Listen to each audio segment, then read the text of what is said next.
It's Sunday morning, and every decent man and woman is listening to Test Miles with Nick Miles on FM News 101 KXL.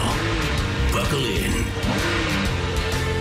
Sunday morning, time to talk cars for the next 60 minutes on your weekly automotive experience. I'm Nick Miles. You're listening to America's Automotive Radio Show. Test Miles, locally created, nationally celebrated. Brad, Zhenya, and Sean in the studio this morning, and it's now time to talk about the cars that we have been test driving this week. I have actually been in the car that still remains my number one vehicle for when I win the lottery, and that's the Jaguar F-Type. Just unbelievable. I think you say this every week. Yeah, you say about every car your almost. newest favorite. Well, of course, I'm very fickle, very shallow, and I like cars. Just like every American, you just show me something shiny and I want it. Of course, that's how it works. However, this has remained since this comes out the first car I'd buy if I win the lottery. Two-door coupes. It's really a stirring, flamboyant vehicle. I prefer the coupe, amazingly enough, to the convertible. Most people tend to like convertibles a little more, but I'm saying it wrong. It's coupe, and I'm sure Ian Callum would whack me around the back of the head if he heard me say coupe. I'm actually the opposite on that car. I love coupes, but that's the one car I think looks sexy as a convertible and looks better as a convertible than the coupe. It's a shame you're wrong. No rear drive option for this. Its top performance is the R. The model is limited to a passenger and a trunk, if you can really call it a trunk. I went to New Seasons to take my cans back yesterday. I had 2 black bags full of cans. I had to flatten the cans just to get them in the trunk. That's how small the trunk is. So we had to jump on the cans just to flatten them down so we could actually get them in the trunk. 3-liter V6, nobody wants that. 5-liter supercharged V8, hello. The 3-liter gets about 340 to 380 horsepower. The 5-liter, the V8, 550 horsepower. It does come in a manual now, or a 8-speed automatic, rear-wheel drive or all-wheel drive. I'll take the all-wheel drive in the Northwest, thank you very much. 22 miles a gallon combined, 29 on the highway, it's not so bad. What does it compete with? Something from Chevy, something from Porsche, something from Alfa, something from Mercedes, and no one cares. It's still my number one car. $67,225 will get you a model that you don't want. 95,000-ish will get you the model that you do want. Again, this is why it needs to come in on as part of a lottery winning ticket for me. I had a conversation with Mark Scholes, our buddy with Ferrari, who's down at the coast now with the Ferrari Club. He wanted a vehicle that resonated, class, style, everything he wants to exude, but isn't the same BMW, Mercedes kind of vehicle that everybody else does. And this was the perfect choice. He asked a bunch of journalists.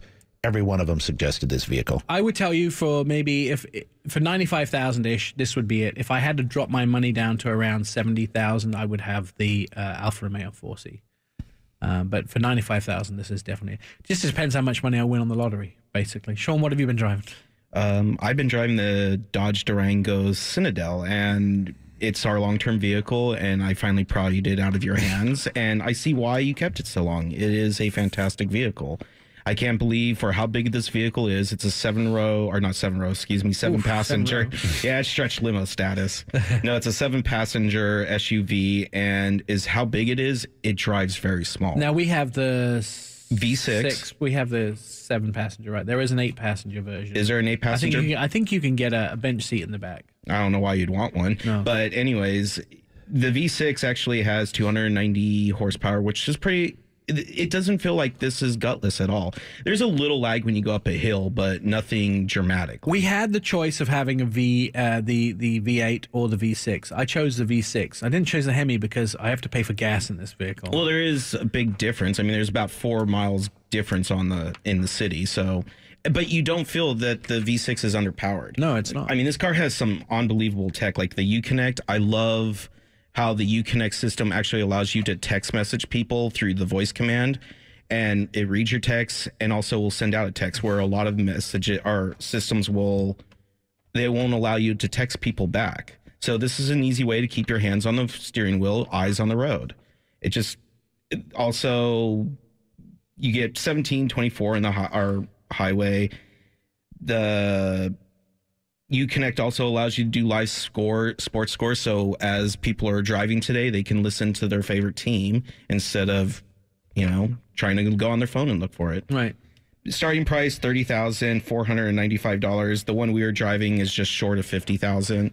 It's a must-have. I mean, the competitors are Ford Explorer, Chevy Traverse, and Toyota Highlander, and this car just blows all those ones out of the water. I will also tell you it's built on the Mercedes-Benz ML frame, so that's another reason to have it. It's about $30,000 less than the car the other car that sits on that frame. Brad, with your headphones falling off, what have you? I'm good. Well, I know what I'm going to say, so I don't need to hear myself talk. I had a little bit of a different experience with an SUV, and I've come to really love this segment. It's the subcompact. So we have Andy in here to talk about small vehicles, but this is the new Honda HR-V subcompact SUV, and that segment's really blowing up, but it's super competitive. Nissan Juke and the CX-3 from Mazda and the Jeep Renegade, which is real tough competition. And surprisingly, this clicks all of the buttons. It's got an available all-wheel drive, great fuel economy, some excellent tech features. It's fun to drive and sporty. Much better price, starting at $19,000. You can seat 5 in this vehicle. It's got what Honda calls the magic seat, which can configure, and you can do a lot of interior storage. Ways, yeah. So you could store a bunch of things in there. With the 1.8-liter 4-cylinder engine, it's 141 horsepower, so it's not a super fast vehicle, but it's not supposed to be. Its fuel economy for the front-wheel drive is 25 and 34, with the all-wheel drive 27 and 32. And from 19,000 to the mid-20s for the full navigation, full package, I think is a heck of a deal. It's going to be hard for the competition with this. Of course, Honda with the with the CR-V own that mid-segment there. I think they're probably going to own the small compact. So you've got Baby Bear, Mama Bear, and Papa Bear with the Honda Pilot. Yeah, Pilot being the top of the They've kind of got a trifecta going on. The one thing with that car that impressed me was the interior. It just doesn't look anything like a Honda. They're thinking outside the box with the interior. Absolutely. They decided that people didn't like what they were doing, and so they tried to do something new. A couple things that I didn't like on this is the CVT. I'm still not a fan of.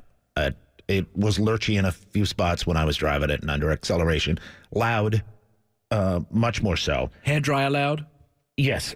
The blow dry hair dryer. Does anybody use those anymore?